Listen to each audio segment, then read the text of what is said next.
Good evening. I'm going to call tonight's City Council meeting to order. It is Tuesday, December the 8th. How does that happen? And it is 7 p.m. and we are meeting via Zoom. Would you please call the roll? Chairman Clark. Here. Councilmember Carl. Here. Councilmember Waldman. Here. Councilmember Weil. Here.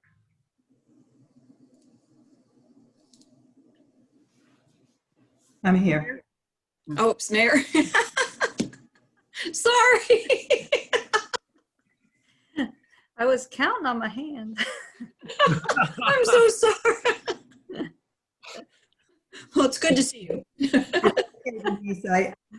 No words are necessary. I get it. Next item. Item number 2, communications. Mayor, we had no written communications. Okay, well, I want to take this moment to make a couple remarks. Last week, we came to know a woman named Kristen Whitted, not because of her warm personality or her brilliant smile, or that she was learning Arabic just because she wanted a new experience. We came to know her because she was senselessly and tragically killed on I-170 while on her way to meet a friend at Forest Park to enjoy a walk. Both the city and the city council expressed their deepest sympathies to the family of Ms. Whitted. We continue to keep them in our thoughts and prayers. We hope they find comfort in her love for all of them, and that their strength and love for each other will guide them through the difficult days ahead. Even as the family was grieving, law enforcement went into action to find the perpetrators. It took skill, teamwork, and some good old-fashioned police work.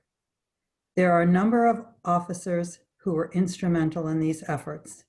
Chief Wolf and Major Andreski, thank you for your leadership. Detective Sergeant Craig Schneider, Sergeant Tim Lothan, Detective Jeff Cummins, your efforts required expertise, competence, and a bit of dexterity to help arrest a suspect in this case. You have made all of us very proud. Sergeant Garrett Wood, you were the conduit between the Olivet Police Department, the City of Olivet, and the family. Your kindness and warmth and steadiness played an essential role for a grieving family. You have also made us very proud. To the rest of the Major Case Squad, thank you very much. The collaboration between agencies is the very, very best part of who we all are as municipalities. And lastly, I'd like to say a special thank you to Sydney for representing the council and meeting with the family last week. And that's all I have to say. I'm very proud of the work that we have done. We do have the director of the Major Case Squad on, if you would like me to bring him over as well. Yes, please. Thank you. You may recognize him. Oh, no.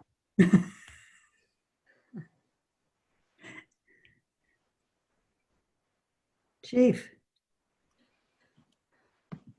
you're muted. There you go. Good evening, everyone. Good evening. It's great to see everyone again. I just wanted to comment what the mayor said about the Olivet Police Department and the city on how they were represented. I first heard about the call out and I called Major Andreski because she started the activation, and I talked to Chief Wolf, and they did exactly what they were supposed to, and within a few couple hours, they had over 20 investigators working on this case. The Major Case Squad, I am very proud to be the executive director, and I'm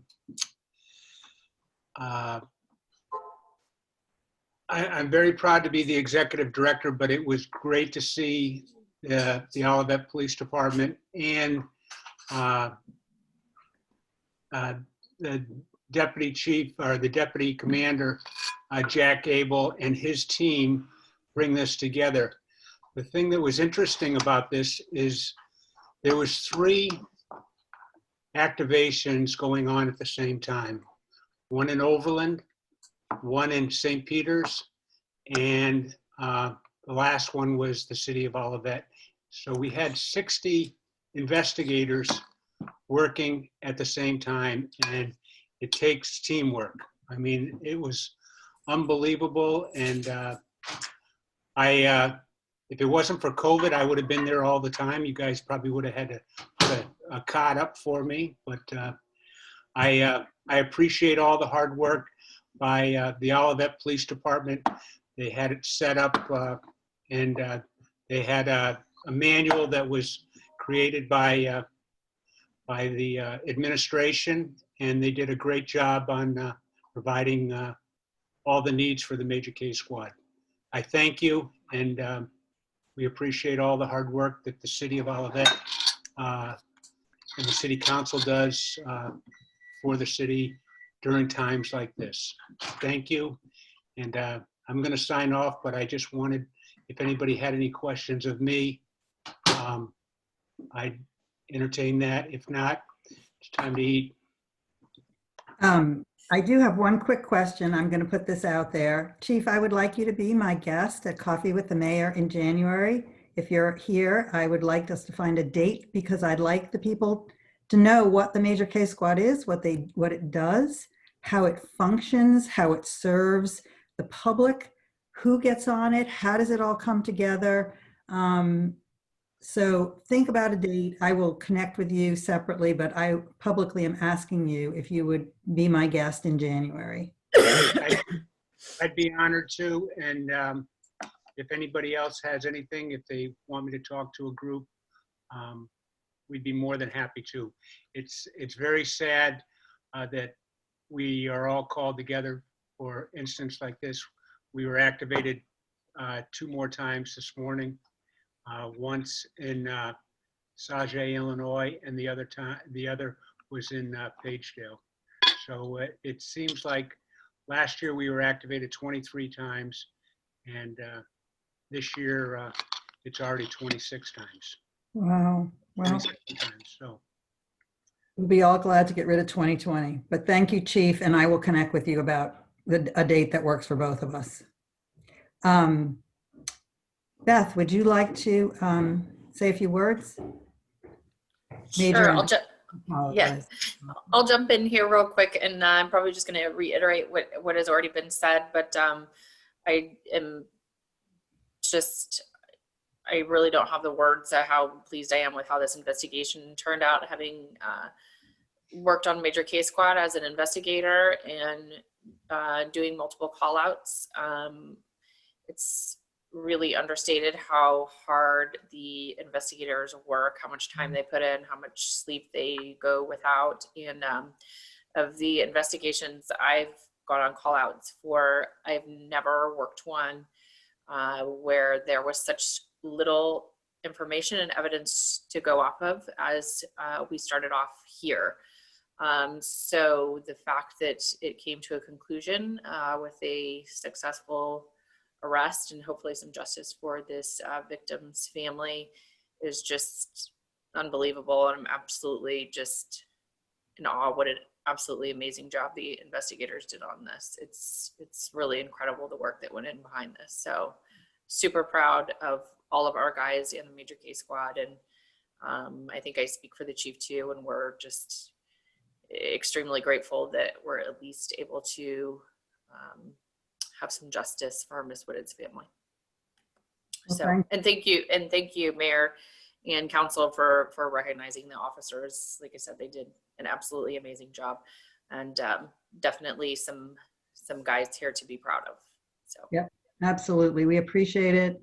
You know, both of them. I don't know if they want to say anything.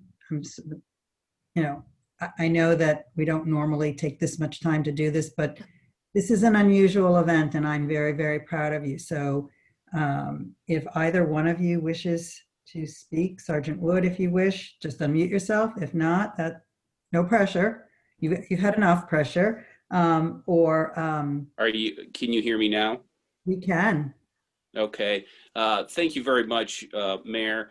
Just wanted to say, I know you recognize everyone from the Olivet Police Department on it, but I want to reiterate, it is a team effort. All the investigators, the administration of Major K Squad that made it happen. But for me, thank you for your kind words. I appreciate it. You're very welcome. You really are very welcome. I know that some of what you had to do in that week was not anything that any of us would have wanted to do. And so I truly appreciate all your efforts. And Sergeant Lotham, is there anything that you would like to add to this? Hi there. Sorry, I missed the beginning. I'm on duty this evening, but I appreciate the recognition. We don't do it for recognition. We do it because I guess it's a calling for some of us, but I just appreciate the recognition. And like Sergeant Wood said, it was definitely a team effort. And it took all of us to close this case. Well, we appreciate it, and we appreciate all of you. And as much as it was, a proud moment for us to watch all of you work, I pray that we don't have that happen again in our jurisdiction, and that that it's not, the Major K Squad doesn't come together because of all of that. So you all stay safe out there, and thank you again. Thank you, guys. Thank you. You're welcome. All right, I think we are going to move on then to item number 3. Item number 3, city manager's report.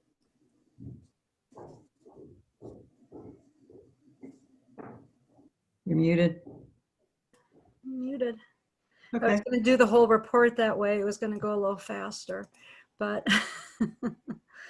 one moment. Let me just get myself situated here. Oops. Sorry about that. Okay. Share my screen. Okay.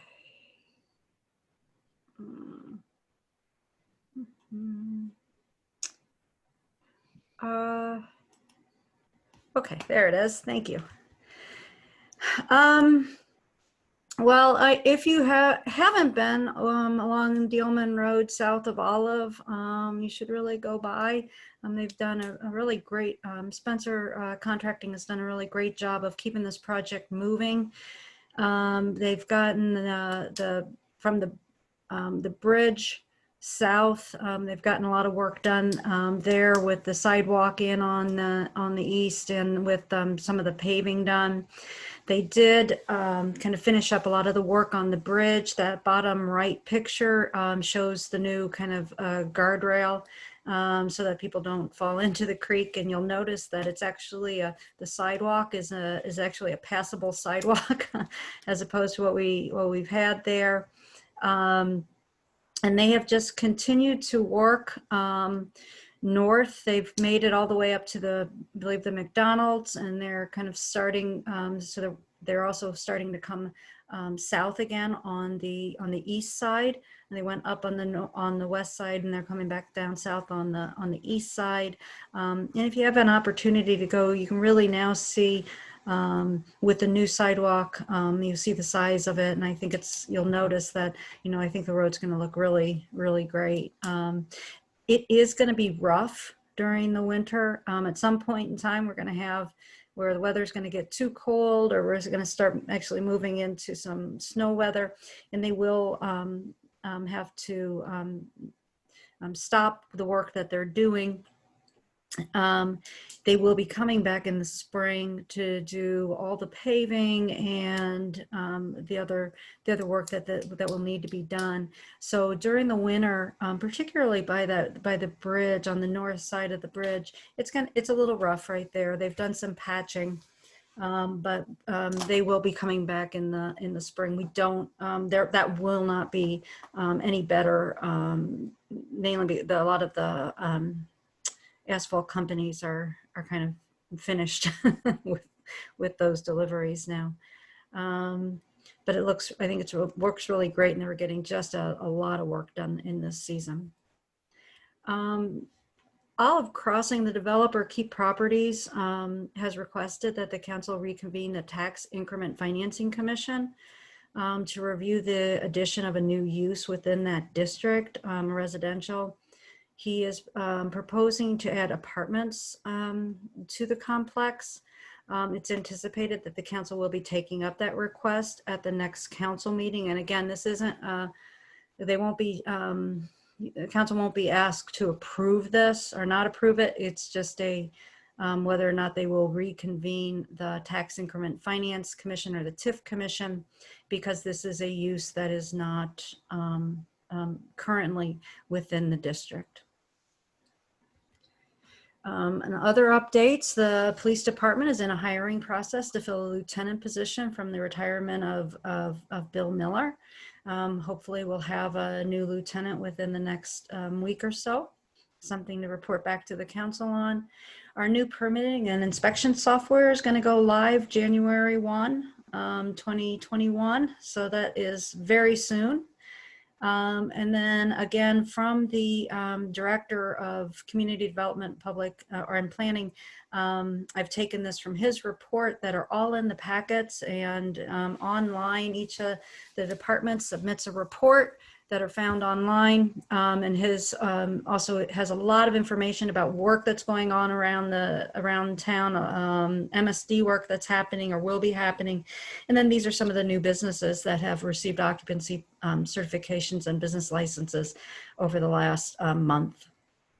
You are getting the department reports. We didn't have a second meeting in November, so we're kind of, so that's why they're at the first meeting.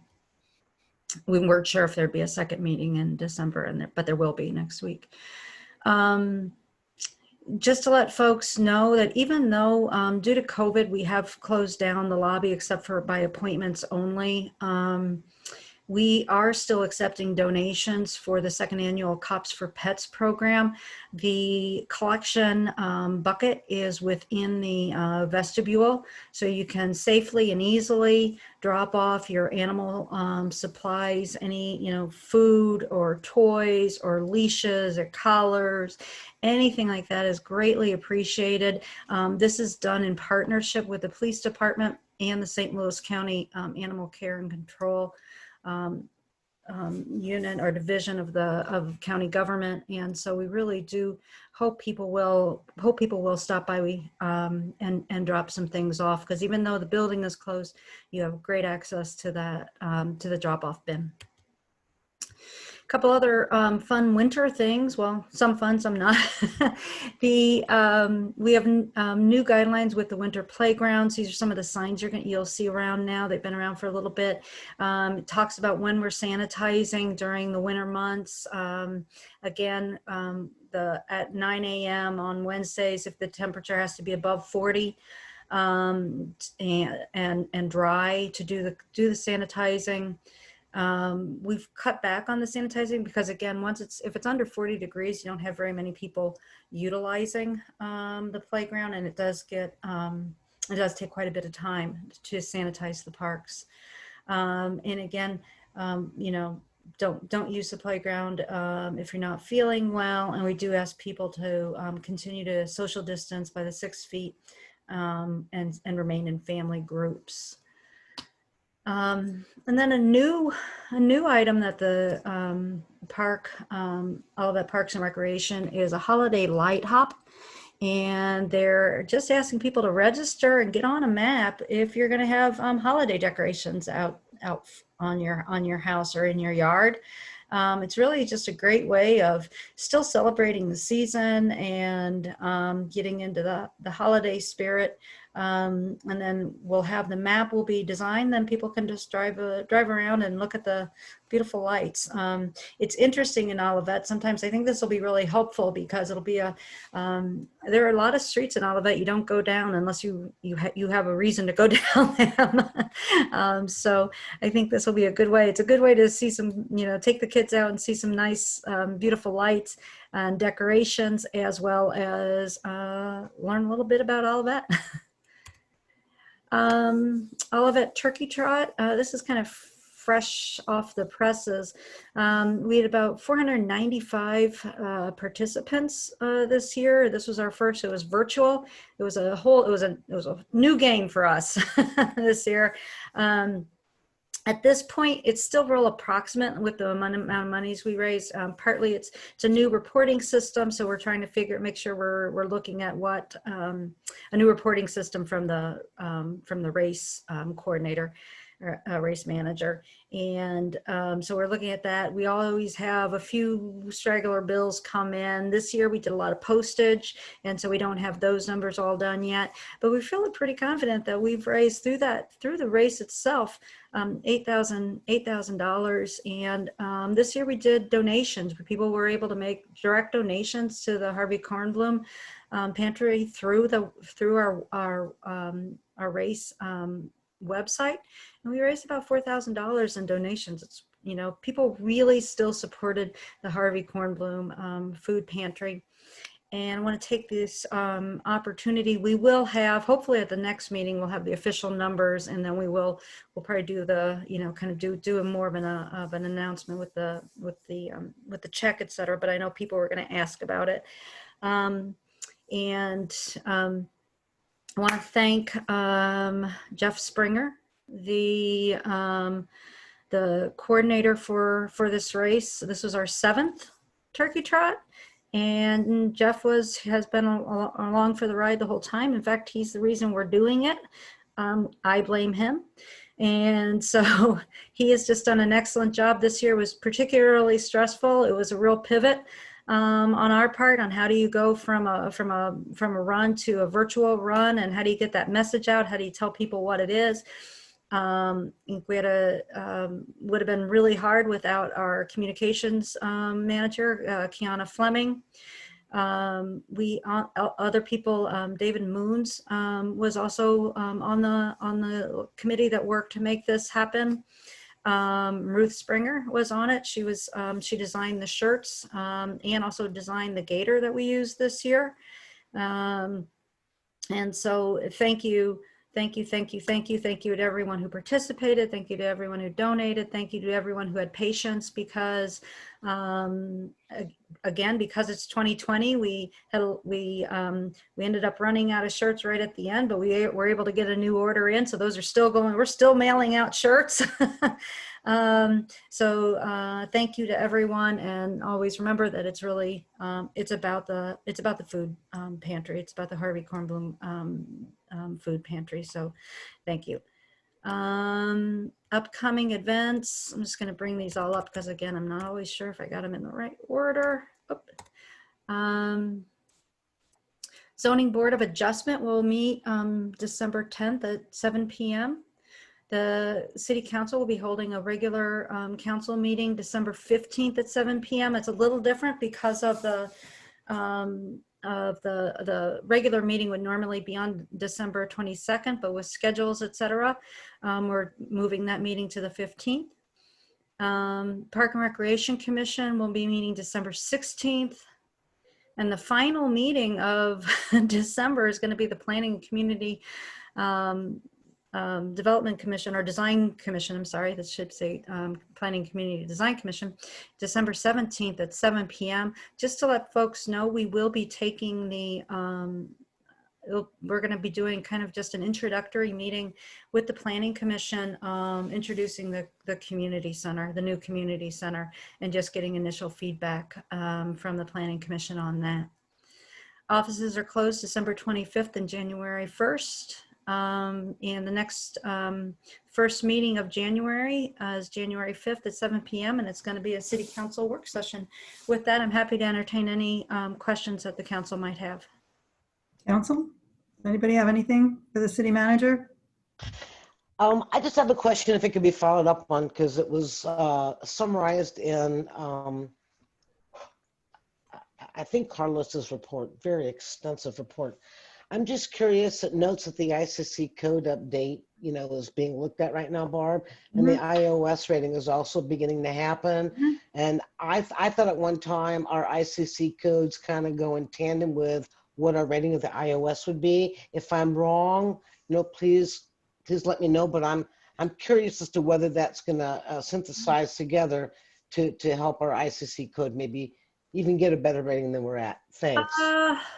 Well, they don't really, the update in the code is separate from the fact that ISO has sent us a letter and said they wanted to review. We didn't expect them to send us that letter. We didn't expect that letter. The ICC review of that was really something that the council and the planning commission staff that we've really talked about now, which is I think at one point in time we got kind of pretty far behind in those updates. I think that happened to a lot of municipalities. They were waiting for the county to do some updates to the codes. The codes are updated every year. And so, but we don't do it every year. And so I think that, so it just happens to be, we had made the decision to review the code and to update the code prior to getting the notice from ISO. Will it help us? It's hard to say. Okay, and that was my question based upon the fact that since it's looking at our codes, it's going to come in and look and see where we are in our codes. That's why I asked the question. So Yeah, I appreciate it. Thank you very much. Does anybody else have a question? City manager? All right, and we're going to move on. Thank you. Next item. Item number 4, city council reports. All righty, I'm going to start with Councilmember Carl. The only meeting I have attended since our last reporting was the Board of Adjustment meeting, and we had an extensive discussion of it in our work session last week. Okay. Don't feel I need to report it again. Nope. Councilmember Wild.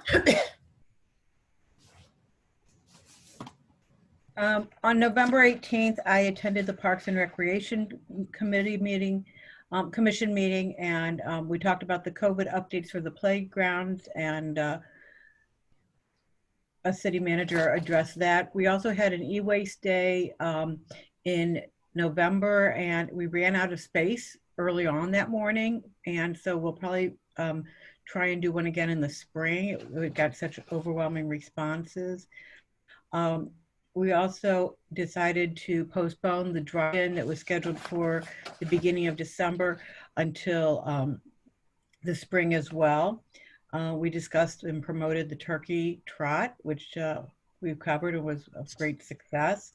And it was fun to see so many people out in their purple shirts on Thanksgiving Day. I started off really early that morning and added on a couple miles to it. But as it got closer to like 9:30, 10 o'clock, we saw more and more purple shirts. So it was a nice community day, everyone socially distancing and with holiday spirit. We also discussed and had a nice presentation about the Urban Dark Sky application for Stacy Park. It was a motion by Kastner and seconded by Patterson and approved 6-0 that the Stacy Park Urban Dark Sky certification application and recommendation would be forwarded to the City Council. Stacy Park has the potential to be the first municipal park in the state of Missouri to be certified. The Parks and Recreation Department new lighting practice is to keep it dark when possible, where possible, and use the practices where lights are needed to be good neighbors and to protect the habitats and biodiversity in our parks. And I believe that this is now an agenda item to be discussed with the City Council at our January workshop on January 5th. So that we spent a nice amount of time discussing that. And then the final piece that we also went very in detail with was the park master plan implementation. We went park by park and looked at what the recommendations were and gave feedback so that that feedback can be taken to the group, the project team that works each week, or they were meeting weekly, and now I think they're back at the drawing boards, but they made some very insightful recommendations. And like Barb Sondag said, their next meeting is next week. All right. Thank you. Are there any questions for Maxine? All right, hearing none. Councilmember Waldman. First, I want to thank City Manager Sondag for getting the Parks Board meeting on site so that council members who don't tend to show up at the meetings themselves can kind of get caught up in our world of it. So those two meetings and your body's input with regard to the parks. So I appreciate that. I attended the Planning and Community Design Commission meeting on December 3rd. Mr. Trejo always does an excellent report to the City Council, so I don't really need to be repetitive. His status report is extensive. The urban agriculture was a discussion, and I will just mention that Mr. Paul Martin was there to address and be interactive with the commission members on their concerns and their questions. Forgive me, Councilmember Wild, but I thought that I'm seeing the urban dark sky application is on our agenda for tonight. So I don't know whether that is, no, that's a go, it's off. It'll be discussed in a second. We have a couple of agenda Okay. I have questions. a couple of addenda things that I need to discuss. Maxine just jumped the gun, that's all, but it's all good. Okay, Out of the- okay. Because I gotta tell you, Beverly Tucker Night is just a plethora of information and knowledge. You learn so much when you sit in and you listen into the park board meetings. It's really nice. So without further ado, you have the report from Mr. Trejo. Ms. Sondag identified the next meetings, and we look forward to the citizens being a part of what I understood to be our next meeting with Planning and Community Design on the urban agriculture. Thank you very much, Mayor. So when are we going to get the urban agriculture to a workshop for us? When is that coming to us? Do we know? Well, it is the hope that right now I'm seeing that they're looking to deal with some comments and input December 17th and January 7th before they forward a recommendation to the council. So I am going to give you an estimate of time of around January 7th to possibly what's 2 weeks after that. So hopefully before the end of January. So is it feasible for us to be able to say we're going to do this on a February workshop? Oh, I would hope so, Mayor. I would hope so. Okay. I would really like to be able to work towards that. I'm fine with that too. Yeah, I'd like to work towards a February workshop. And is what's coming to us is the urban agriculture and the bamboo. All of it is coming? The three items of discussion is the gardening, is the animals, and I'm forgetting right now what the third one is, but all three of them have been discussed. I have expressed to the body what the council would like to see, and I am very hopeful that yes, it will be all of it. But does that include the bamboo too, Barb? It should. Yes, I mean, the bamboo that's what yeah. Okay, I just want to make sure. Okay, so the council will take those things up in the February workshop. It'll be a discussion amongst the council. Then it will come, if we're ready to vote, it will come to the first meeting in February, first voting meeting in February, and then we'll have to have another meeting on it as well. It's 2 meetings? Yes. Okay, and there'll be a public comment section at both times. You can do hearing from citizens, and then we'll have a public comment section in the second meeting. Okay, I just wanted to lay that out because I know there is someone here that is interested in hearing that. And so I wanted to make sure that that was laid out very carefully because they were interested in knowing about how that, when the bamboo would be taken up. So discussion, the first meeting in February, and then the following week will be the first city council reading. You're welcome to speak at hearing from citizens, and the second meeting will be a public hearing and a final vote. So if in fact it moves forward from the workshop. All right, Councilmember Clark. I attended the press release meeting that we had. I just wanted to say that our chief represented the city of Olivet very well. He's very well polished, well spoken, and he made me feel very proud just to see how he communicated, how everything was done. And Olivet truly, I believe, is setting the standard of what a good city should be. I was so proud to be a citizen of the city of Olivet. And I think that unfortunately this was a very bad situation, but I think our city handled it well.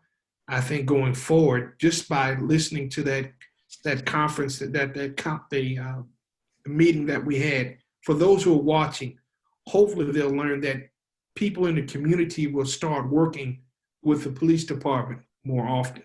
This could be a real turning point going forward. Just listening to what that young man said, that, you know, we are in control of our destiny when we start working together with the police to get things done. So we may have witnessed a turning point in our communities by what happened that day.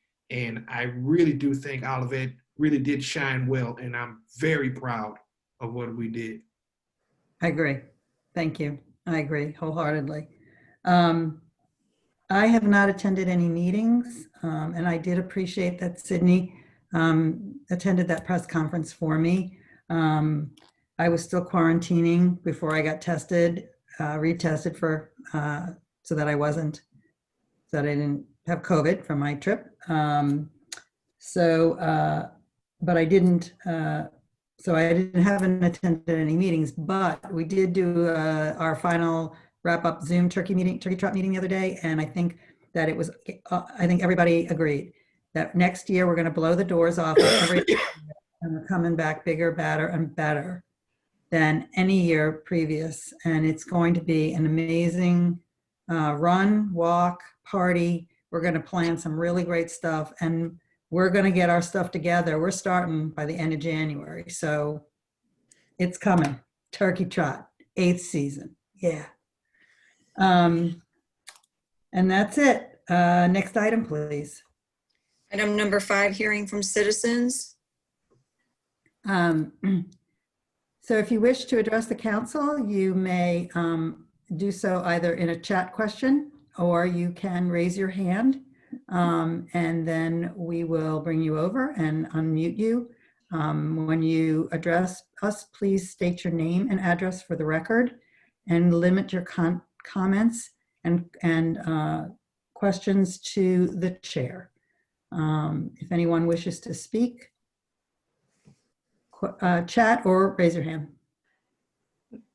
Mayor, I do believe Denise Mandel has something to read, an email that came in. Okay, go ahead. That we had told the person we'd be reading. Okay. And I see that she's on, so I apologize. Oh, up she front is if I- on. Oh, okay. Go ahead. Who is it? Is it Karen? Yeah. I think I answered Karen's question about the bamboo. Go ahead. Okay, Karen, if you're okay, I just okay. Just read the thing and then I'll... Yeah, don't worry. Yeah. Okay. Well, then we'll just refer to her as Karen, since we all know I didn't pronounce the last name.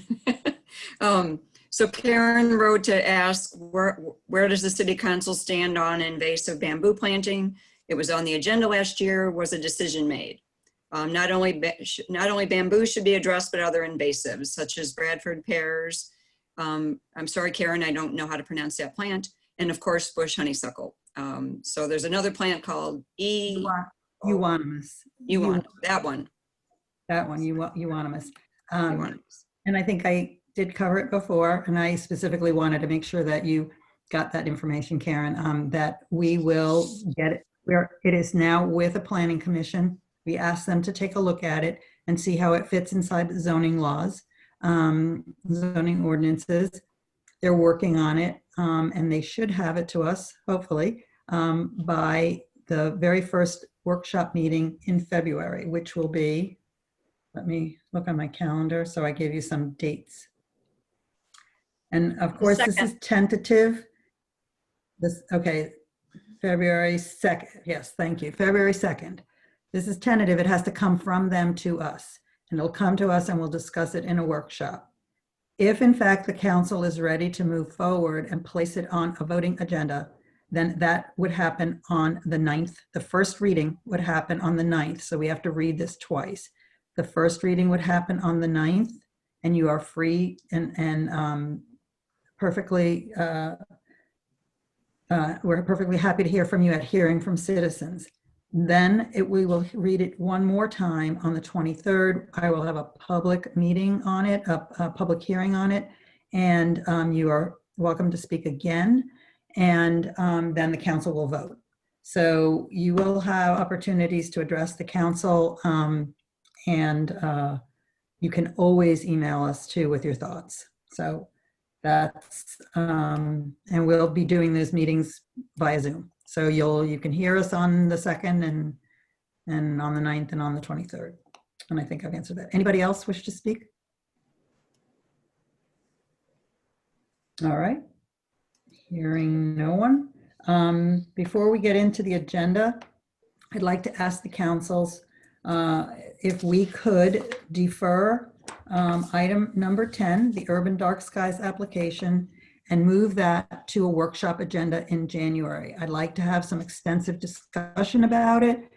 I have a lot of questions that are going to take a considerable amount of time to answer, and I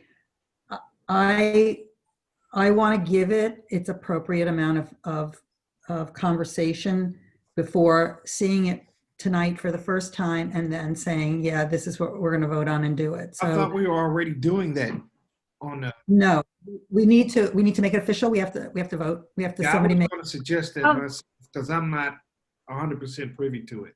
Okay. And Mayor, while you're doing that, the park conceptual plan update, if we Yeah. could, we'd be moving that to the meeting next week. Okay, so can we do it all in one motion? Sure. Okay, so I need a motion. I'd like to make a motion. to move Right, that Madam to- Mayor, I make a motion that we defer item 10 on the agenda. Don't move, Barb. Sorry, apologize. We defer item 10 on the agenda until the first workshop in January, and that we postpone item 11 on the agenda till our next meeting. Second. Thank Correct. you. It's been moved and seconded. Please poll the council. Any discussion? Hearing none, please poll the council. Councilmember Weil, Yes. Councilmember Carl, Yes. Councilmember Waldman, Yes. Chairman, Yes. Mayor, Yes, motion passed. thank you. Thank you, council. Okay. All right, so now we are at item number 6. Item number 6, presentation of financial statements for the year ended June 30th. Good evening, 2020. everyone. I would like to put our Roberts rules to the test and ask for a tabling of item number 6 until number 7. One of the disadvantages of having an audit firm that does this a lot is all their meetings are all on the same night. Alan's at another meeting right now, and so he's going to be joining us later. It's typically the same meetings, seems like every year. But if we could, I'd like to have him on here for the beginning of this too, so that we talk about the same thing. And if I'm not mistaken, Paul and Missy, if this just takes, we don't have to do a roll call vote, do we? Just have No, to you have don't a even- second. You don't even Oh, have to Barb take knows a it too. vote. But we say, Okay. when we notice our meetings, we say that things won't be taken up in order. Okay. So we can Okay. just skip right over, unless of Okay. course, Darren, you'd like to make a Okay. motion. Right. Out loud. So, Thank you. okay, council, we're going to go to item number 7 and come back to item number 6. Okay. Item number 7, Bill number 2940, an ordinance of the City of Olivet, Missouri, reducing fees associated with certain types of liquor licenses found in Title 6, Chapter 600, Liquor Control Section 600.100, licenses, times of sale, and fees. First and second reading. Okay, thank you. What I'm asking is to have a first and second reading. Essentially, what this does is the fees for our various liquor licenses are set in ordinance or in the code. Due to the pandemic and the restrictions that restaurants have had to work under, we would staff, and I believe council spoke about this at a work session, believe it would be one of the things that we can do in support of our local businesses is to reduce those license fees for those people who are selling liquor by the drink. And I'm asking for a first and a second reading tonight because those license renewals are actually due by December 31st. If you were to take this up and if this is to pass tonight, we can send out new bills to the affected businesses, and they would then be able to pay on a kind of still make the required payment by the end of the calendar year. So with that, if you are interested in that, if we could just you would need to have a motion to set aside your regular rules. I'd like to make a motion. First of all, I think it's a wonderful idea, and I thank you for bringing it to our attention. I'd like to make a motion to approve Bill 2940, an ordinance. Oh, we need a second. No, wait. We need to set aside our ordinary rules. Oh, It's been right. read for the first time. We need to set aside our ordinary rules now, and then I have to go into a public hearing, and then we have to come back out, and then we have Sorry. to read it for the second time. Okay, I so jumped the gun twice tonight. that's okay. That's okay. So you want to make a motion to set aside our ordinary rules I'd like to make a motion to set our ordinary rules. and read Bill And read number? Bill number 2940. You want the whole thing read now? No, we got to vote on that. No, we got to vote. You got to vote on setting aside. So do I have a second? Second, Second, Been moved and seconded. Do I have to, do we vote or do I open the public hearing? Public hearing. Okay, I'm going to close the regular meeting. we need a vote. no, we got to vote. Need a Setting vote. aside, don't we, Paul? Yeah, you need a vote on the motion. Okay. Okay. Please poll the council. Councilmember Weil, Yes. Councilmember Carl, Yes. Councilmember Waldman, Yes. Chairman Clark, Yes. Mayor, Yes. motion passed. Now, go to the public and then do the second reading. So the public is making the comments now, not on our setting aside of the ordinary rules. The public is making the comment on the bill. Yes. Okay. Yeah, you have to give them the opportunity to comment on the bill. Okay. Is there anyone in the public that would like to comment on this bill? We are going to reduce the amount of fees that are going to be charged to our pay by the drink because of the pandemic.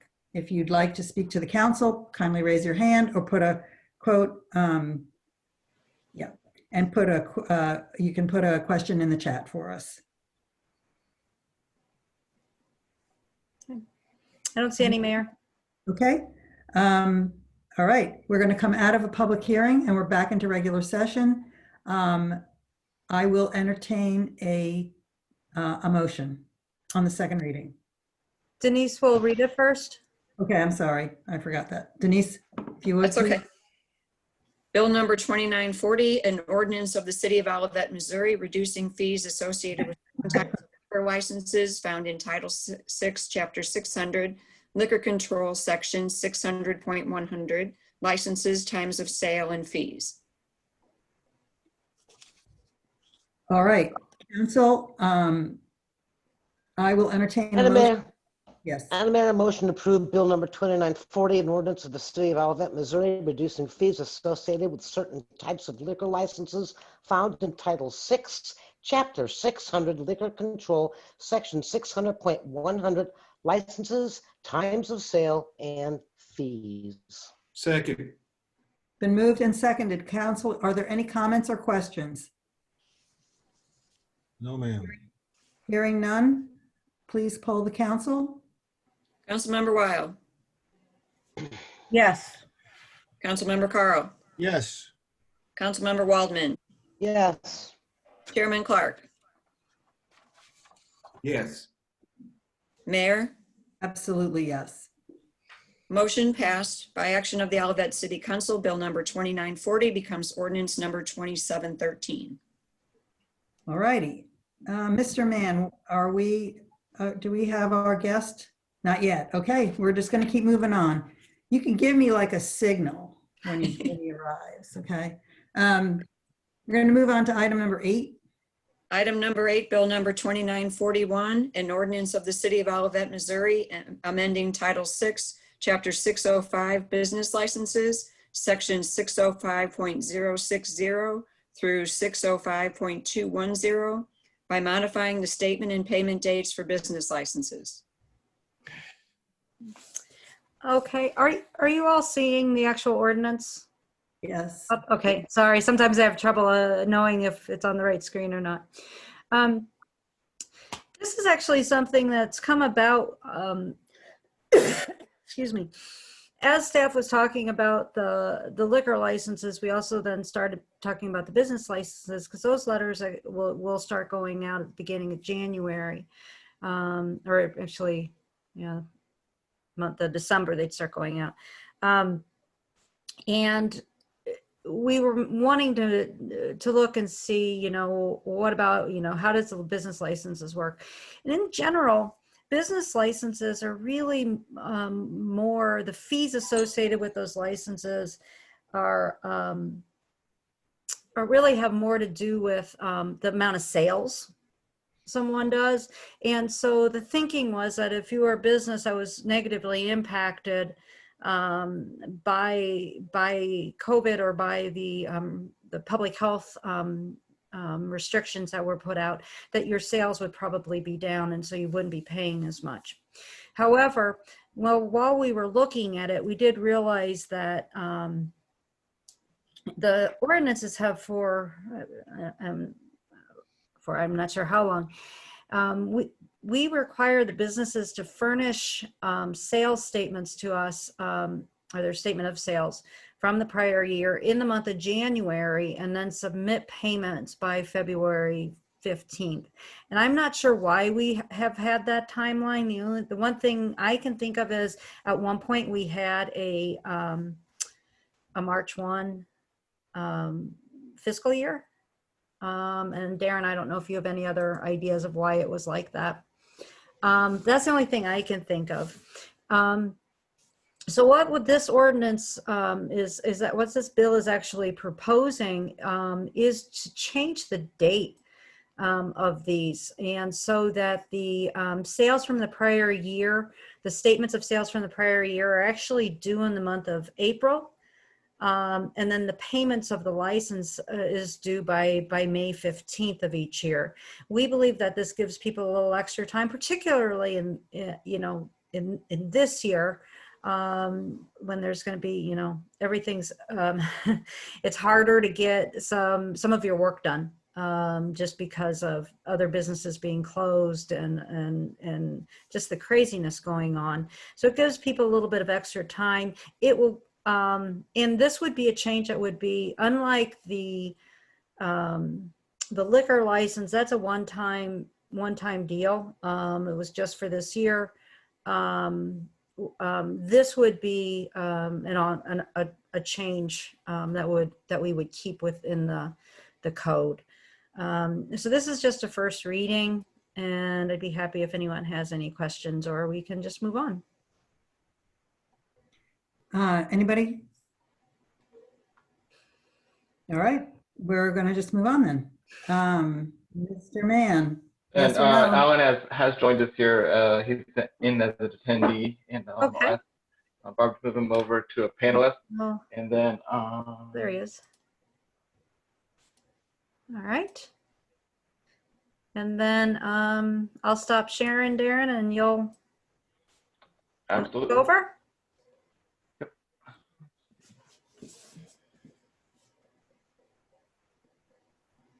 We are gonna do this just a little bit differently because of the just because we didn't get a chance to talk about this last Tuesday, and so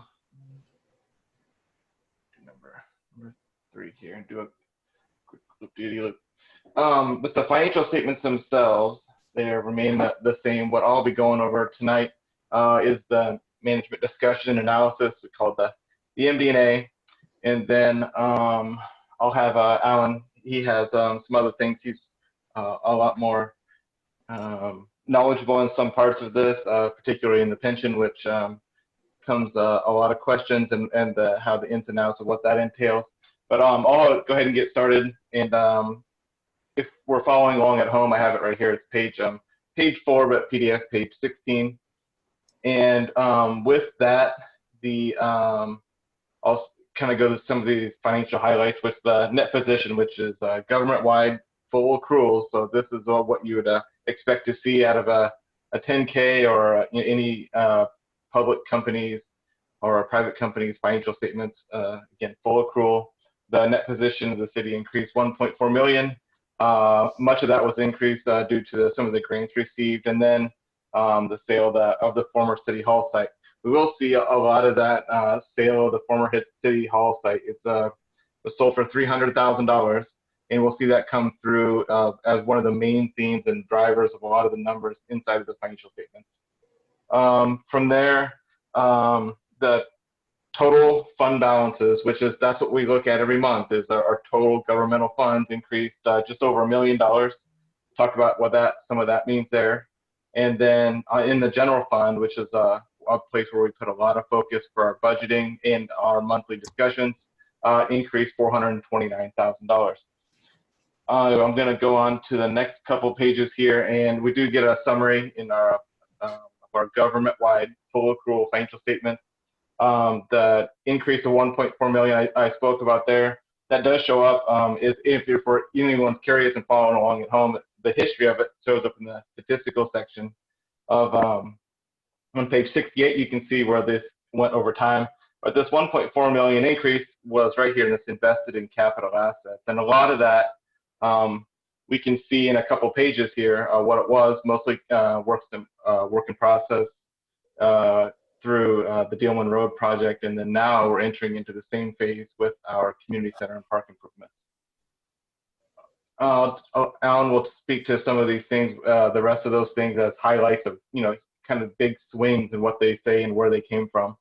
From there, I'm going to move on to this next page right here. This is, again, government-wide, so full accrual. See our revenues here, increase of $402,000, and then total expenses decreased there by 472. I think Alan will talk to some of these things that he mentioned. I think he'll mention that some of it's pension related. Also, last year we had some pretty significant retirements that went through toward the end of the year. We didn't have those this year.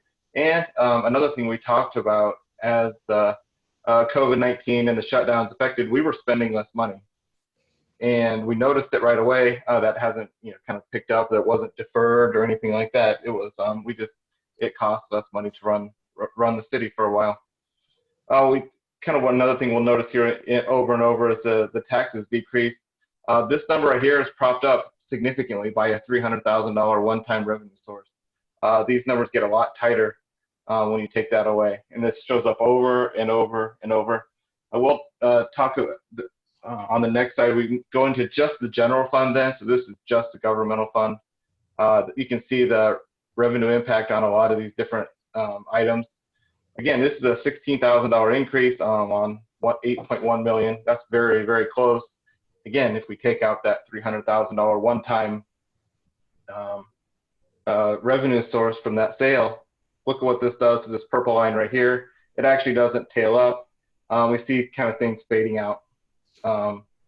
And we talked just briefly in budgeting is our sales taxes actually peaked out in 2018. We kind of were fighting it back and forth. We have had good numbers this year, but this is a decrease from 18. It's not just something that happened in 2020. And so what does this look like? We get this, the duck shape of our general fund, it's general fund revenues and our expenditures, this huge widening, and then now with these revenue decreases, and then just the tail up again because of this one-time revenue source. This would be more of a plateau, and our expenditures then increase as we're more comfortable with those revenue staying power. I'll touch briefly on some of the reserve policy to remind some people that was governing a lot of our decisions as we went through this budget, and it kind of remains the same here. This is not updated because, again, with that one-time revenue source, this would have been a very different conversation about what, if anybody remembers or is anybody into those budget meetings, this was kind of what was driving a lot of what was going on through our budgeting. It was this 5 years out number. That's what was governing what was happening with our budgets in this year. And this revenue policy or reserve policy is what made it easier to, I think, handle some of that deficit spending that we were faced with. I'll move on a little bit towards some other items. The debt outstanding is, as of the end of June, was $11.7 million. We have, of course, issued $15.6 million since then, closed on that in September. So roughly double what our debt was at the end of June. That was to be expected. The other thing that's important here, we talked about the general fund that increased to $430,000. Of that, again, $300,000 was a one-time revenue source. But overall, in all of our governmental funds, we increased just over $1 million. And that seems like a lot when we take out a couple things. One of them is a lot of those revenue sources in that $1 million increase are restricted for some uses. And the general fund, again, take out the $300,000. We might have a little bit different story on that. $300,000, if you can see the number here, and we can follow these numbers later when Alan takes over here in a second. The debt service and construction fund, which is just property taxes collected for debt service repayment. That was $300,000. $179,000 of that was for fire operations fund, which is restricted for fire operations, and then $300,000 in the public safety fund. And so those really important purposes in our other planning documents is our capital improvement plan. And if everyone remembers back in, I think, May or fire truck. And so that's a big part of that right there. Everybody see okay and hear me okay? Mm-hmm. I got a report that my connection was unstable. You're trying to kick me off. The other parts of this, again, this is just the MD&A. It's worth a read. It's only a couple pages. As we look forward, I think we've talked a lot about the positioning of where the city is.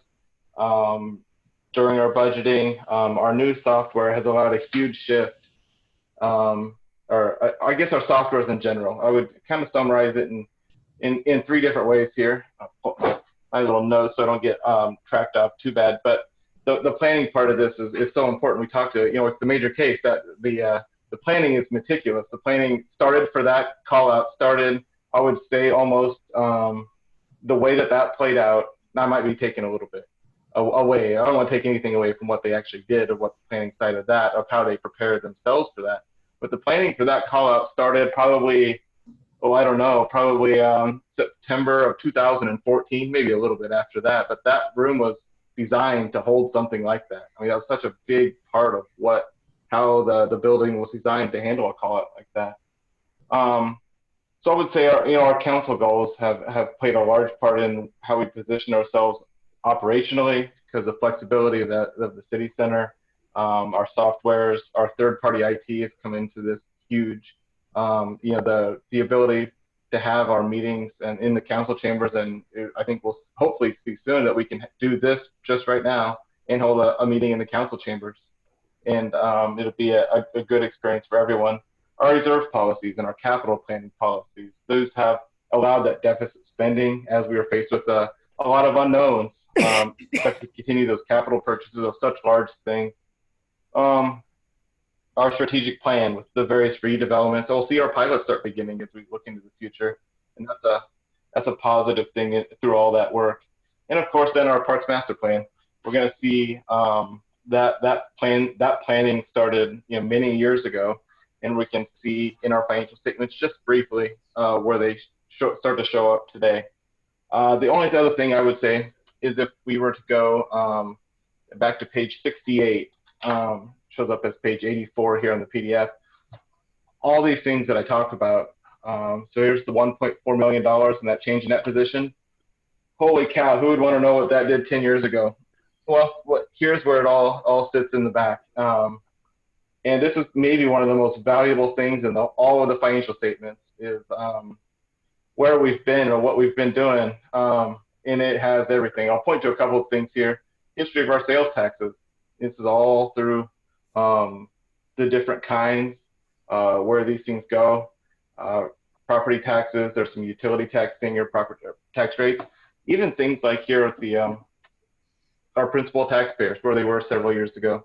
So with that, there's a lot of information in here, and I'll turn it over to Alan. Thanks for joining us tonight for your second meeting, at least your second meeting.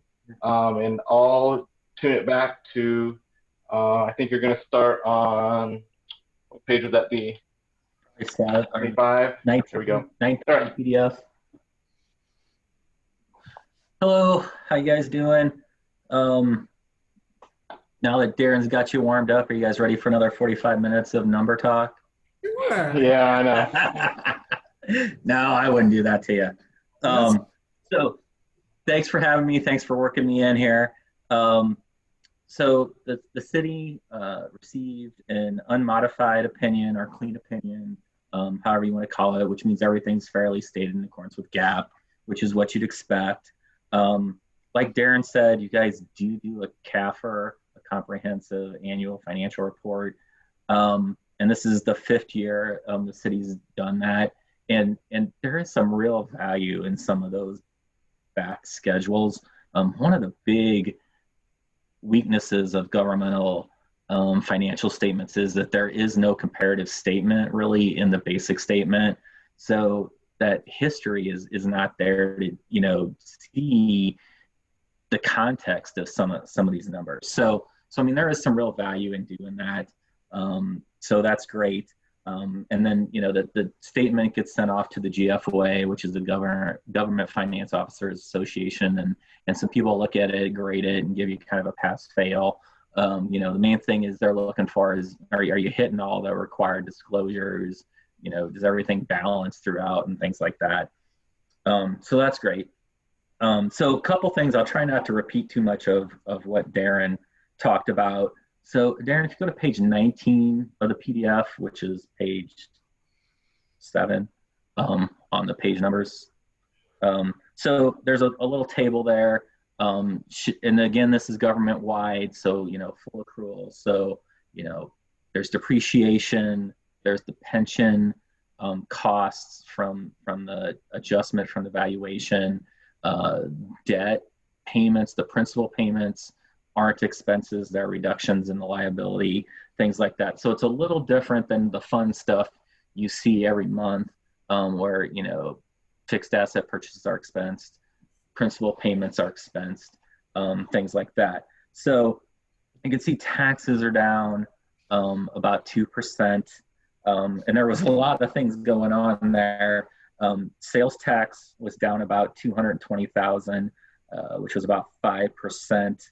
And the real interesting thing this year with the COVID is, some cities saw 4 or 5, 10% increase in sales tax. Some cities saw 4 or 5, 10% decrease. And it just kind of depended on what your mix of businesses was. I mean, if you had a Walmart and a grocery store and Aldi's and Dollar General, you were cranking it out really nice. So, since you guys are a little more restaurants and things like that, it kind of caused a decrease for you guys. Utility taxes were down about 200,000, which is about 10% for that category.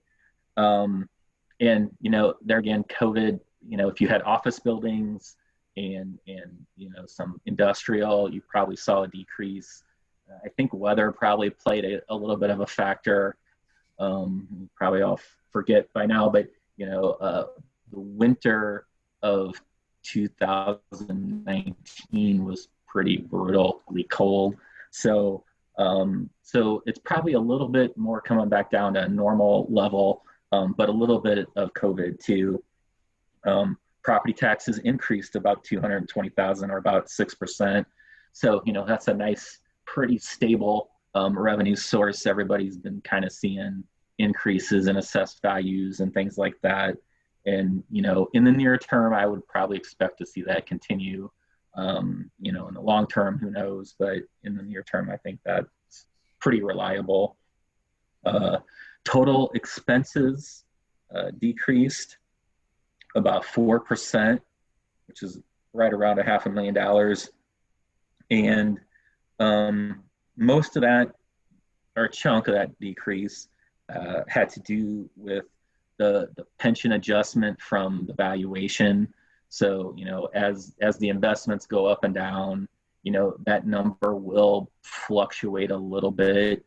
You know, they do some things to try to help smooth it. When you see things on there that say deferred inflows and deferred outflows for the pension, those are bigger adjustments to the net pension number that shows up on the balance sheet. But they try to smooth it out into the income statement, so it kind of sits there and gets amortized over certain periods depending on what type of item it is. So that was a lot of the decrease there in the public safety. Okay, and if you look at total expenditures,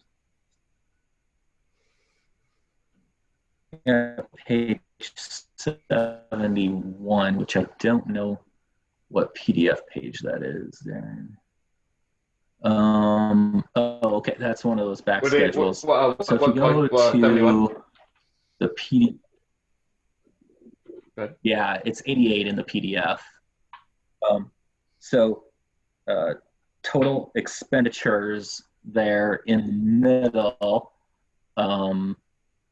increased a couple $100,000 a year. But if you take out capital outlays and the debt and just kind of look at admin, public safety, public works, the increase was about 180,000. So, you know, not gigantic. And you'd expect those to stay pretty consistent from year to year. I'm really jumping around. Okay, so you go back to pages 8 and 9, which would be page 20 in the PDF. The graphs that Darren does in the MD&A do a really good job of kind of showing your revenue mix and you know, expenditures in the general fund. You know, as your gap kind of closes there on a, you know, the expenses and the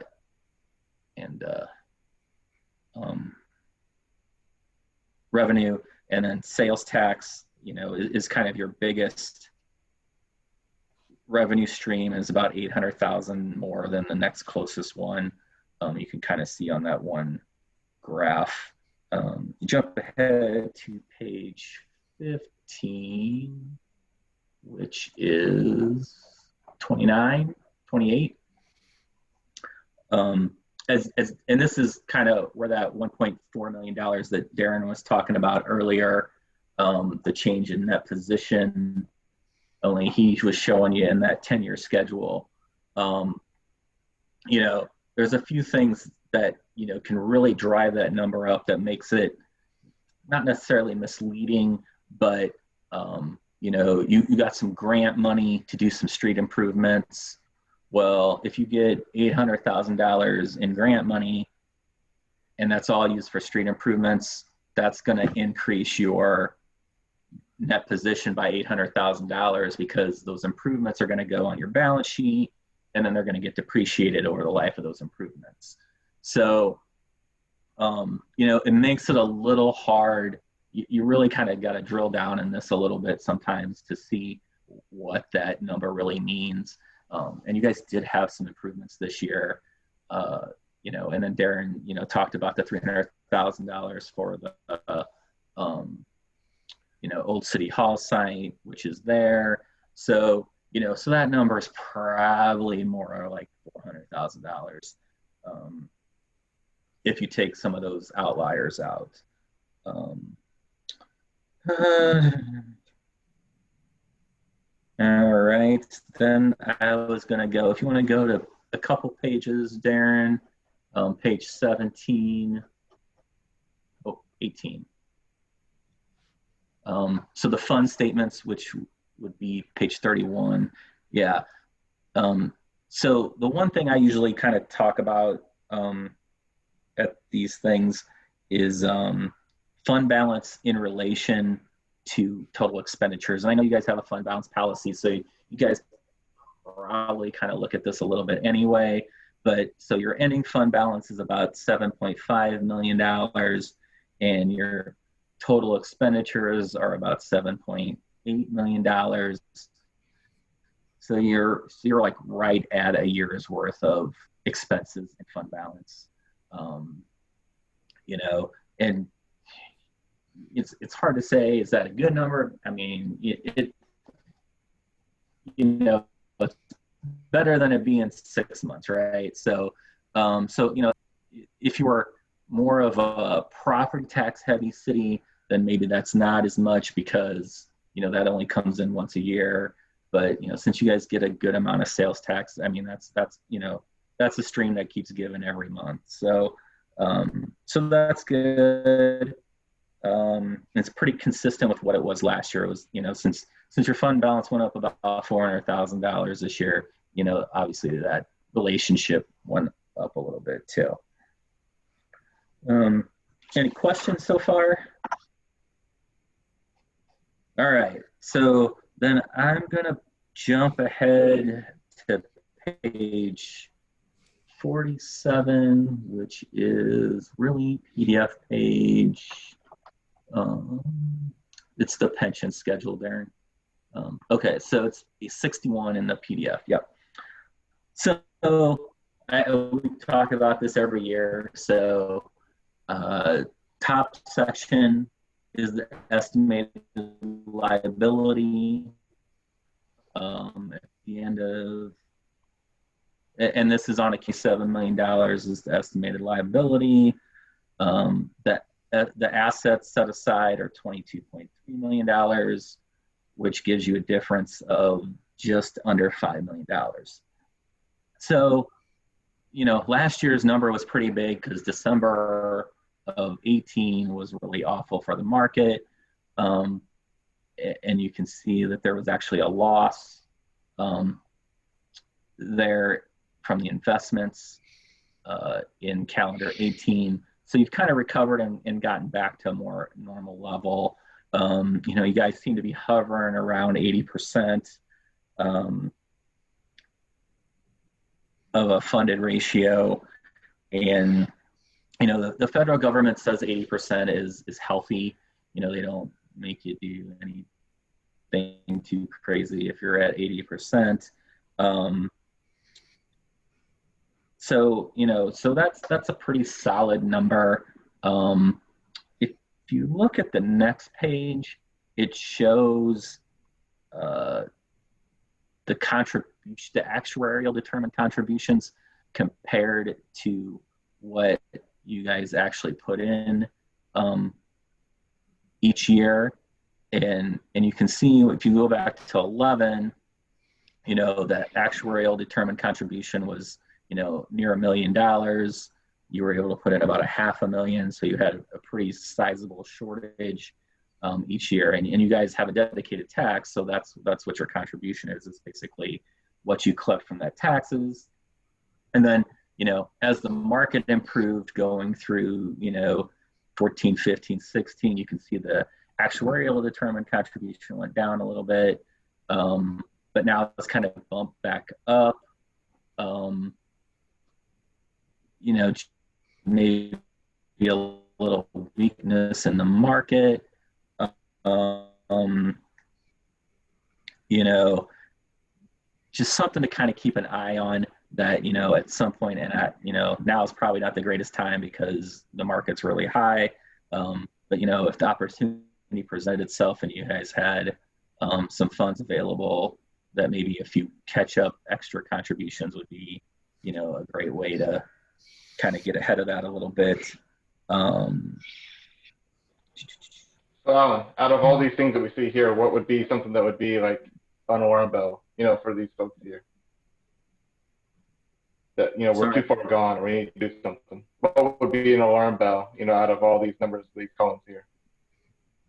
Yeah, you know, I think, you know, if you go back to the previous page, that funded ratio, like if you were really consistently staying under 80% funded, you know, I think I would, you know, start to look at what could I do to maybe get a boost.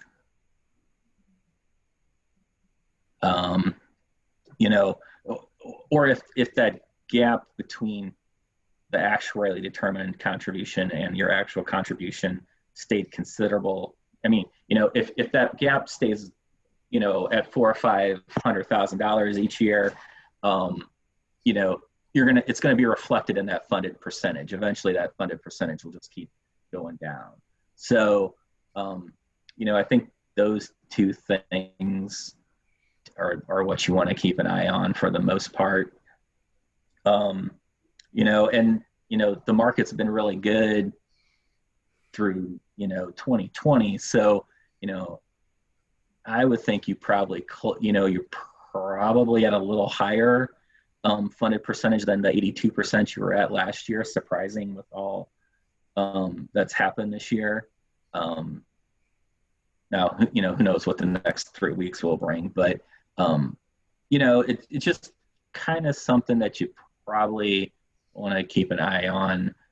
You know, maybe, you know, question the actuary too as to what, you know, they see is the trend going forward, if they see that required contribution growing significantly over, you know, the next 4 or 5 years, or if maybe 925 is kind of a peak and we'll see it come down again because of the couple, you know, and you've had some pretty good return years, you know, if you oh wait, I'm sorry, I was that, you know, 10, 11, 12, 13, well, I take out 11, but, you know, those are really good, and then 17 and 19 are really good. So you've had some decent returns. So, you know, it's not like you're struggling to meet your I'm not sure exactly what your expected rate of return is, 7.25 or something like that. Yeah, 7.25. So, yeah. So it's not like you're really struggling to meet that on a consistent basis either. That answer your question?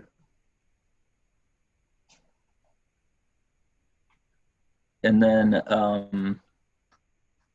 the next page is other post-employment benefits, are, you know, OPEB for short. Oh, I'm sorry, one more page. Can I interrupt? So this kind of, yes, I'm sorry. I think it's worth noting for the public that the City of Olivet does have a pension board that meets, but the money is actually managed by a professional money manager. It is not that the city manages their own money in the pension. And I think that is worth saying, because I wouldn't want residents to think that we willy-nilly invest this money. We have a strategy, we have an investment policy. We have a board that consists primarily of professionals, And then we have a professional money manager that we pay to run this money for us. So I want to make that crystal clear. So people don't think we really don't know what we're doing. Okay. I'm done. All right. Yes, that's so. So the next table here is OPEB. And this is it's a little bit like the pension benefit, or at least the table is. The difference is the city allows retirees to purchase insurance through the city's group plan. So, a few years back, the, standards people decided that there's a liability here to the city that your health insurance is inflated because these retirees are on your plan and they're more costly. So pays 100% of their premium, everybody else's premium is slightly higher. So, they wanted to assign a value to this. For your city, their estimated value or cost or liability is $460,000. So, basically it's just saying that by letting these retirees be on the plan, that they call it an implicit subsidy. There's a subsidy that the city is paying through increased insurance premiums. So that's basically all I wanted to say about that.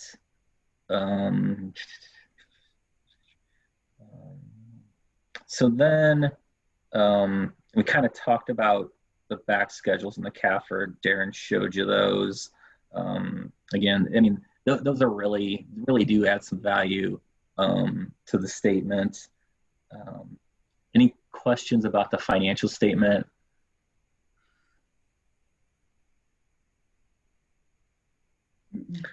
All right, and then real quick, I'll kind of just hit on the management report. So the management report basically just says that the statements are management's responsibility, that we're issuing an opinion based on the information that management has provided us. Financial statements include estimates. Pension's a big estimate, the OPEB's a big estimate, depreciation. Those are probably your big ones. Some numbers are not concrete numbers. They're our best guess based on the information we have. And no material audit adjustments this year. Recommendation wise, we had a couple in the prior year, one about escrow deposits. You guys were using a spreadsheet to track those, and you had some controls in place, and we didn't think there was big risks here or anything. More of a it would be better if kind of thing if it worked with the accounting software, which it will with the new software that you guys have put into place. So that one will be addressed. And then last year also we looked at some disbursements to see if they were bid, if they were over the threshold. And there was kind of a couple or one kind of fluky instance where somebody provided some service and it wasn't over 10,000, but then they provided some additional service and it kind of bumped them over the threshold. And, it was professional services, so it wasn't, you're able to not bid it anyway. But we just kind of wanted to bring it to everybody's attention. Looks like the city's, made a real effort to try and prevent any issues with this at all. And again, it wasn't somebody trying to circumvent the process or anything. I think it was just, kind of a weird situation that happened. So, so we had that. Any questions about the management report.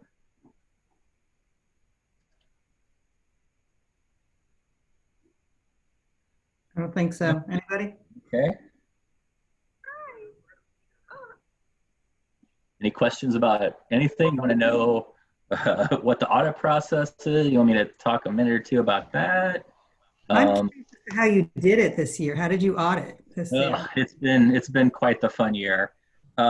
We were able to be on site for a couple days. We did probably a dozen completely virtual March, April, May, and we're still trying to catch up from that because it took forever trying everything through email and things like that. So it was a real struggle. But we kind of like follow everybody's rule in the office. We kept our distance in our room, and if we had to have contact with anybody, we wore a mask, and we tried to stay 6-10 feet apart, and things like that. I will say, and Darren knows I'm not a super fan of the accounting software not having real account numbers all the way through like traditional software does. But I will say that there are some really nice things where you can drill down into the transaction and see an invoice in the software. So that helps a lot where we don't have to be like, I need you to pull these invoices for me and things like that. We could do that even without being in the office, because we did try to not be there maybe as much, try to do a little bit more stuff that we could from our office or from home. So hopefully going forward, we can kind of stay with that model where we at least spend a little bit of time on site and not have to be all remote. But it does,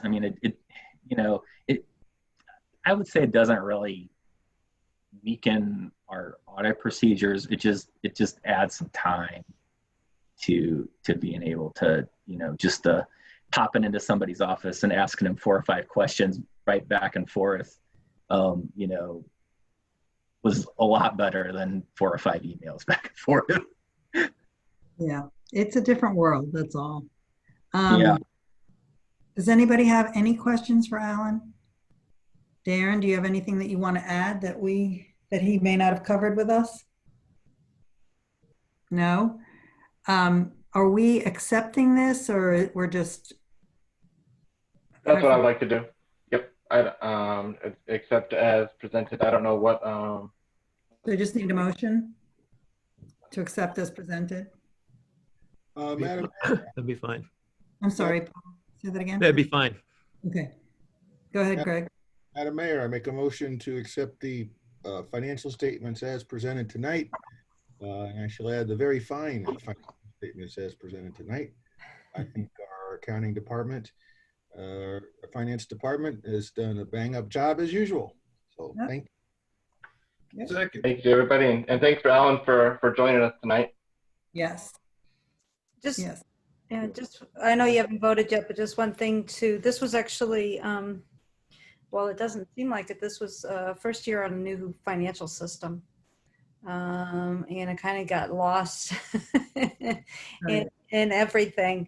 And so it's another really great job by Darren and Tanya and really all the department heads and folks who learned the software. And it took a while. It wasn't, the first 3 months were not as easy as the last 3 months, that's for sure. So, but they took a lot of time and things got set up correctly. And what one of the things Alan said was that being able to drill down from the reports has been pretty amazing. But I just want to again congratulate Darren on it's there's a lot of things going on this year. And not the least of which is a new software, and the fact that we didn't have any findings related to the software was kind of amazing. That's, you kind of could be a year, it could really be a year where you miss things or you lose things or you have to you lose a whole something and you have to go back. And so it really is saying something about the work.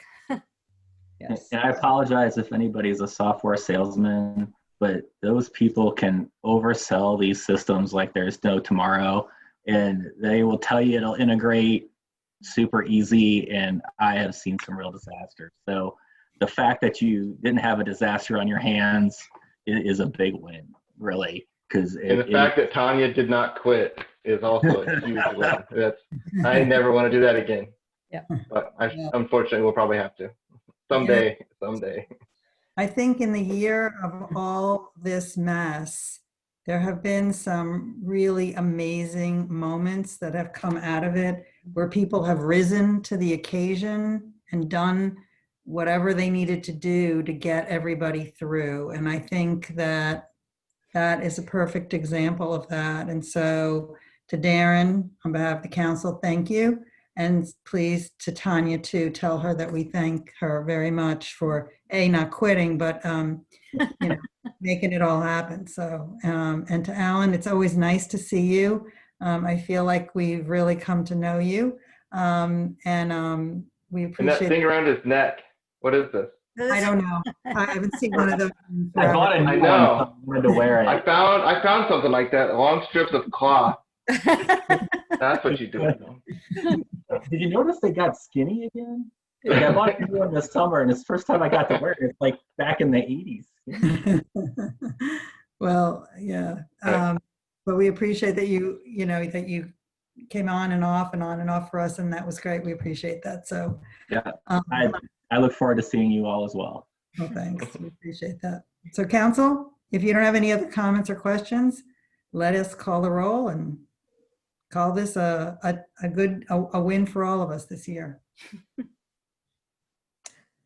Councilmember Weil, Yes.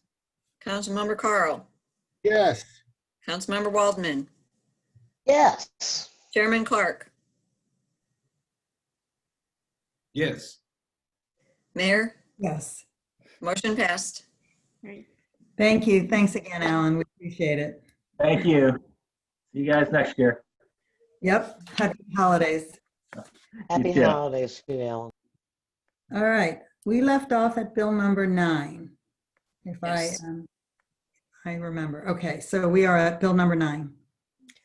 Bill number 2942, an ordinance of the City of Olivet, Missouri, authorizing the execution of a cooperation agreement between the City of Olivet and the Metropolitan Park and Recreation District, doing business as the Great Rivers Greenway District, for design, construction, operation, and maintenance of the Centennial Greenway. First reading. Okay, this is a first reading. As you know, we have been working with Great Rivers Greenway on the Centennial Trail. The trail will end up going from kind of the eastern end of Olivet at Olive and 170, go north and west over through Worson Park, where it will stop at Worson Road.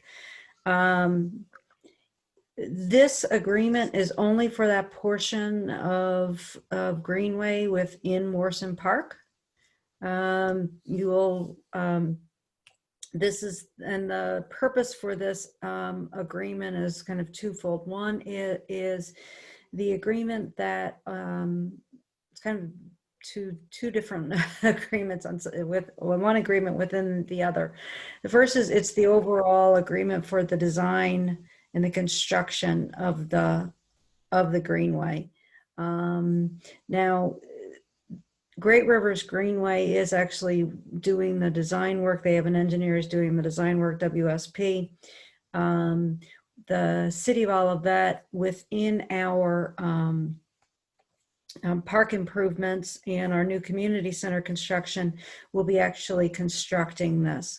So one of the things this agreement does is it sets up how the city will get reimbursed, who the project manager will be, and that's Navigate. And that Navigate's contract what you'll be getting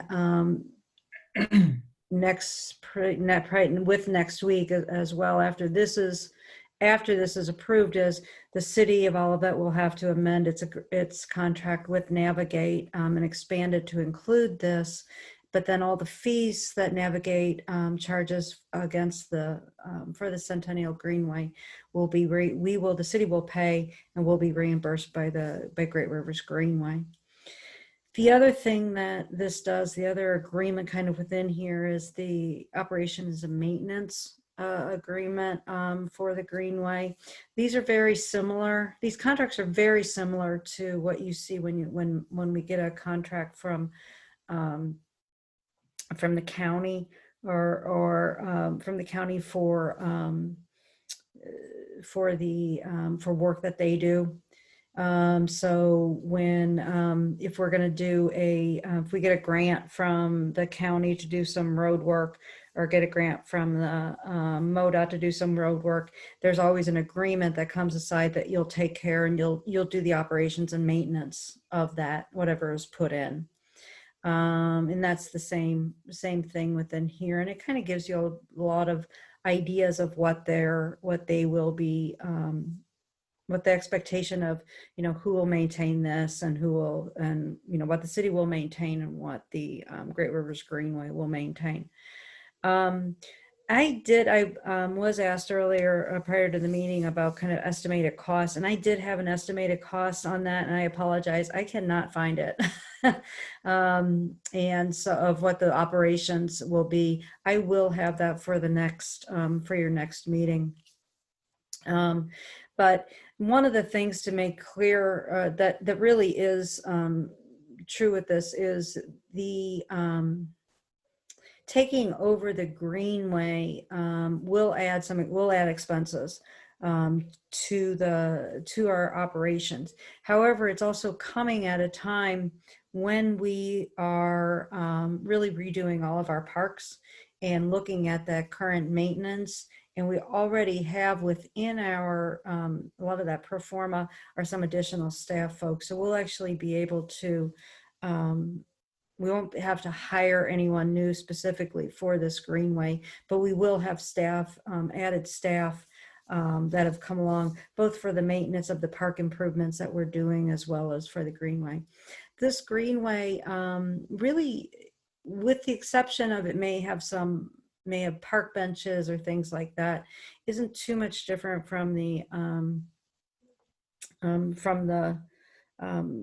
bike trail that we've put in, that we had to do. It had its own things that we have to maintain, and hedges and repairing and those types of things.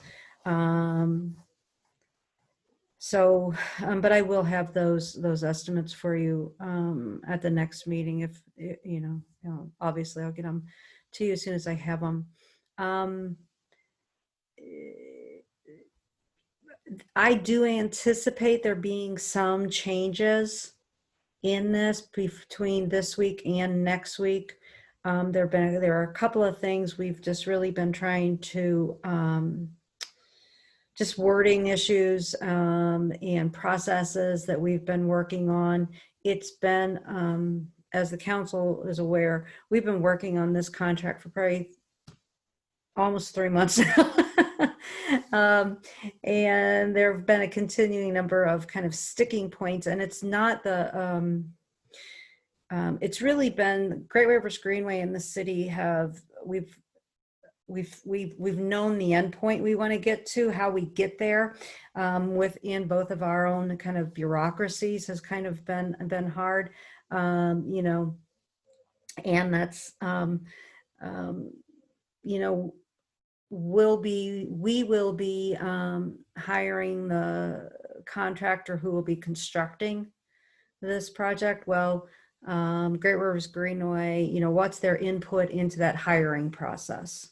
And so it's taken a lot of work to kind of get to these, to kind of work out so that there's a certain level of certainty and trust that's been developed over the time. And the reality is, end of this, we all have the same goals. We want, Great Rivers, Great Greenway, they want to build something that looks good and that's long lasting. Well, that's Olivet's goals too, because we're going to be maintaining it, right? So we want it to be built well and we want it to last long. And so that's really what kind of, I think, helps these projects move forward. And with that, I don't know if there are any specific questions or general questions that the council would have. I just have a quick question. Mm-hmm. I'm not sure if I was recognized. I guess I am. Yeah, go ahead. I just curiously, I would assume that this is sort of a unique situation for Great Rivers Greenway too, in that even though in some cases they may go into a city and use some of their property, their park or something, it's typically not at the same time that city is undergoing a major additional construction in that same park. Is that probably fair? So Correct. this is somewhat circumstance. So Correct. Okay. Yes.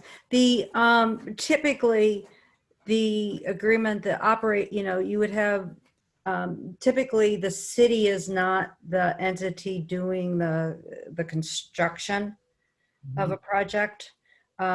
So for instance, the Indian Meadows, the part of the Great Rivers Greenway of the Centennial Greenway between Dealman and Warson, the city's applied for that the TAP grant funding, for that $1 million grant. If we get the grant, we'll have a similar agreement to this, because then we'll be, again, responsible for that construction and that type of thing. The other portion of the Greenway from Olive to Dealman is probably going to be totally designed and constructed by Great Rivers Greenway. So the agreement we'll have with them on that will be more just that operations and management.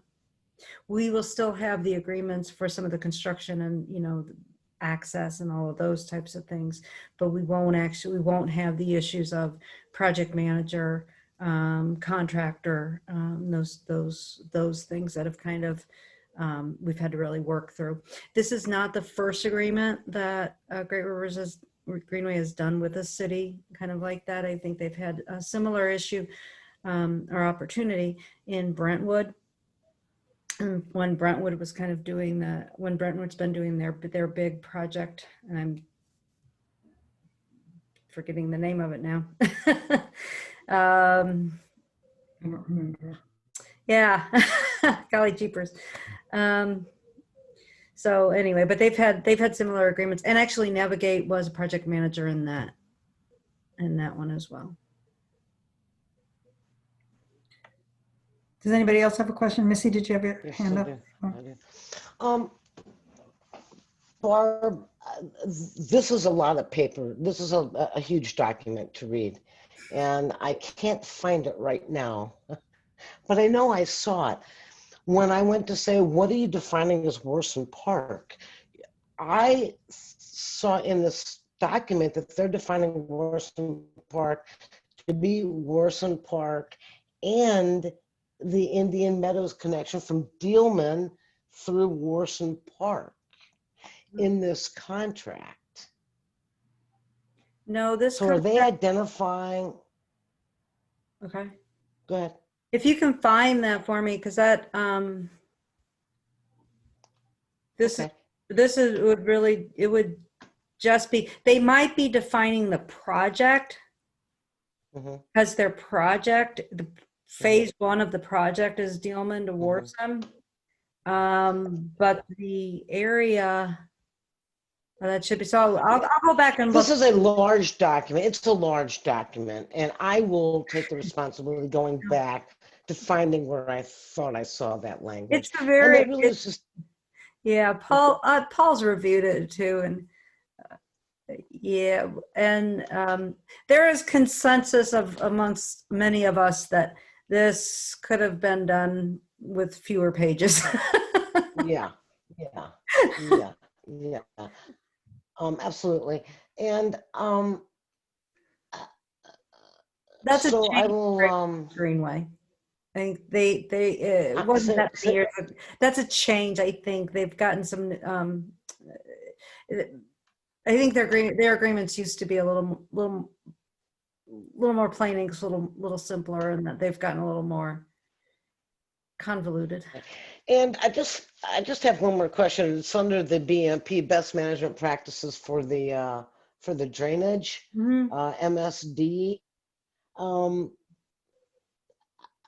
Is that where we have our expert? I forgot the guy's name. Is he going to be the one? Are we going to be asking a private entity to be dealing with the maintenance and the best maintenance practices for the drainage, as MSD is saying we are going to be required to do? Those are things every year, I think. Yeah, those are things we have those with every road project we do. We have these different drainage areas, and it's really Bruce that works with those. Okay. All right. He'll Thank you for coordinate. those He'll answers to those coordinate with questions. MSD. There are a variety of practices that they'll do for stormwater. That we work with MSD on, and a lot of those things are, it's kind of, if you kind of equate it to a like your stormwater system, like your inlets at a road project, those are going into MSD. We have to kind of maintain them, that they work well, but they're really, it's to ensure that stormwater, the stormwater management continues to work appropriately. Thank you, and maybe some future funding from MSD will help this. I don't really know, but thank you for your information. Sure. Anybody else? All right, so this is our first reading. This will be on our agenda next week again. Yes. Okay. Something to look forward to. Okay. All right, next item. Item number 12, which is now number 10, but hearing from citizens, part 2. All right, is there anyone in the audience that wishes to address council? Kindly raise your hand. We'll move you over, unmute you. You can ask your question in the chat.